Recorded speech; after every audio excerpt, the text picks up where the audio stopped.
মাননীয় প্রধানমন্ত্রীর বক্তব্য আপনারা নিশ্চয়ই শুনেছেন যে উনি কিন্তু এবার অনেক কঠিন ভাবে নেমেছেন, যে দুর্নীতির বিরুদ্ধে কিন্তু কঠিন ভাবে নেমেছেন এবং আমাদেরও বারবার ইনস্ট্রাকশন দেওয়া হচ্ছে আমরা যেন সততা নিয়ে কাজ করি। আমি চেষ্টা করব আমার সততা আদর্শ নিয়ে এটাকে যেন একটা পরিবর্তন আনা যায়। আমি এই মানিকগঞ্জকে নিয়ে সবসময় ভাবি, আপনারা জানেন সবসময় যে কথাটা বলি যে আমার পৃথিবীতে এই মানিকগঞ্জকে নিয়ে, সেই মানিকগঞ্জের জন্য যাতে আমি আগামীতে কাজ করতে পারি সেটা আপনাদের কাছে দোয়া চাচ্ছি। আন্তরিকতা, সহযোগিতা সবকিছুই সরকারের পক্ষ থেকে প্লাস আমার মানিকগঞ্জের জনগণের পক্ষ থেকে আমি কাজ করতে চাই।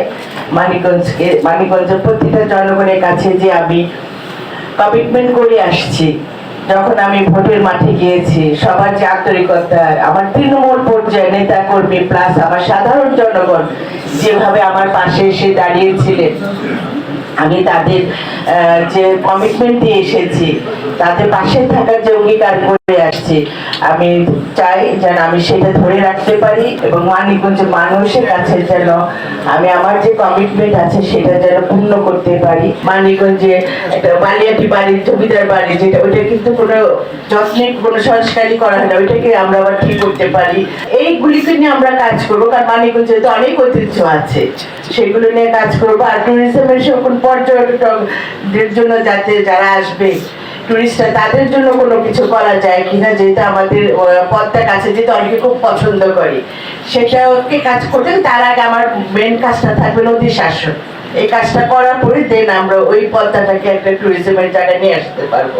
মাননীয় প্রধানমন্ত্রীর সাথে আমাদের মিটিং হয়েছে, আমরা যে এখন যে প্রায়োরিটি বেসিসে থার্ড টার্মিনালকে নিয়ে কি করা যায়, এটা একটা আমাদের কাজ। তারপর সামনে আমাদের হজ আসছে, হজ যাত্রীদের যাতে কোনো অসুবিধা না হয়, এটা একটা সেকেন্ড কাজ। এটা আরেকটা আমরা চাচ্ছি প্রবাসী যারা আছে তারা যেন কমফোর্ট জোনে থাকে, তারা যেন এয়ারপোর্টে নেমে যেন মনে করে যে না একটা পরিবর্তন এসেছে। এই জিনিসটা আমাদের এই ব্যাপারে অনেক কাজ আছে, কাজ কিন্তু অনেক। আমি ঢোকার পরে আমি দেখছি যে প্রচুর কাজ পড়ে আছে, সেই কাজগুলো আমাকে আস্তে আস্তে বুঝতে হবে, বুঝে তারপর আমরা আস্তে আস্তে করবো। যেটাই আমি করবো মাননীয় প্রধানমন্ত্রীর ইনস্ট্রাকশনে আমরা সেই কাজগুলি করবো।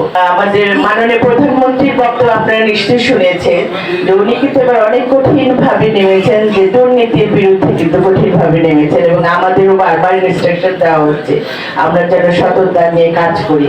আশা করি ওনার সেই বিশ্বাস আস্থাটা আমার উপর আছে দেখে এত বড় দায়িত্ব নিয়ে দিয়েছেন, আমি সেই জন্য তার প্রতি চিরকৃতজ্ঞতা প্রকাশ করি। আমি চেষ্টা করব আমার সততা আদর্শ নিয়ে এটাকে যেন একটা পরিবর্তন আনা যায়, আগের যে দুর্নামগুলি আছে সেখান থেকে যেন আমরা বের হয়ে আসতে পারি এবং এটাই আমাদের বর্তমান সরকারের কিন্তু এই ধ্যান ধারণা নিয়ে কিন্তু কাজ করছে। সিন্ডিকেট নিয়েও কিন্তু এখন কাজ করতে হবে, সবই হবে। বললাম না যে একটা কাজের পর্যায়ে একটা একটা করে সব কোনটা আমার কাছে অগ্রাধিকার সেই ভিত্তিতে আমরা কাজ করব। আর টিকিটিং সিন্ডিকেট তো একটা বিরাট সিন্ডিকেট, এটাকে নিয়েও আমরা কাজ করছি।